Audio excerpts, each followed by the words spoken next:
মাত্রা সেটি কিন্তু আসলে কোনোভাবেই কমছে না। আমরা দেখতে পাচ্ছি আগুনের ভয়াবহতা দেখেই কিন্তু ফায়ার সার্ভিসের ইউনিট যেমন বাড়ানো হয়েছে, তার পাশাপাশি কিন্তু পরিস্থিতি নিয়ন্ত্রণে সেনাবাহিনী, বিজিবি সহ কিন্তু বিশেষ কয়েকটি ইউনিট কিন্তু কাজ করছে। আমরা জানি যে এই ধরনের আগুনে যখন ঘটনা ঘটে তখন কিন্তু উৎসুক জনতা এক ধরনের ভিড় করেন এবং সেই ভিড়ের পাশাপাশি স্বাভাবিকভাবে আগুন নেভাতে কিন্তু এক ধরনের বেগ পেতে হয়। আমরা যেমনটি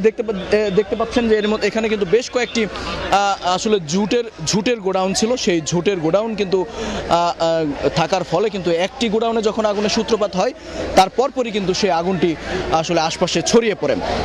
এবং আমরা দেখতে পাচ্ছি এখন আসলে ফায়ার সার্ভিসের পক্ষ থেকে যেটি করা হচ্ছে সেটি হচ্ছে কিন্তু যেই আগুনটি আসলে যেন ছড়িয়ে না পড়তে পারে সেই বিষয়টি কিন্তু তারা দেখছেন এবং মাঝখানের যে আগুনগুলো জ্বলছে সেগুলো কিন্তু নেভানোর কোনো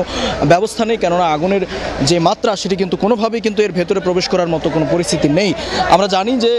গত কয়েকদিন আগেও কিন্তু ফায়ার সার্ভিসের আসলে বেশ কয়েকজন আহত হয়েছে। টঙ্গীতে একটি কেমিক্যাল কারখানায় কিন্তু আগুনের যখন সূত্রপাত ঘটে এবং তার পরপরই আমরা দেখতে পেয়েছি ফায়ার সার্ভিসের এর মধ্যে দুজন কর্মকর্তা কিন্তু নিহত হয়েছেন এই আগুনের ঘটনায়। আমরা এই মুহূর্তে যেমনটি দেখছি ফায়ার সার্ভিসের পক্ষ থেকে যেমনটি করা হচ্ছে যে আগুনটি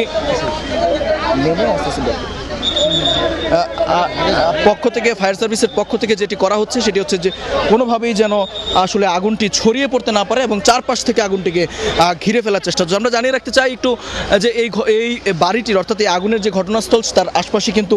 বেশ ঘনবসতি রয়েছে এবং তার পাশাপাশি একটি স্কুলও রয়েছে এবং সেই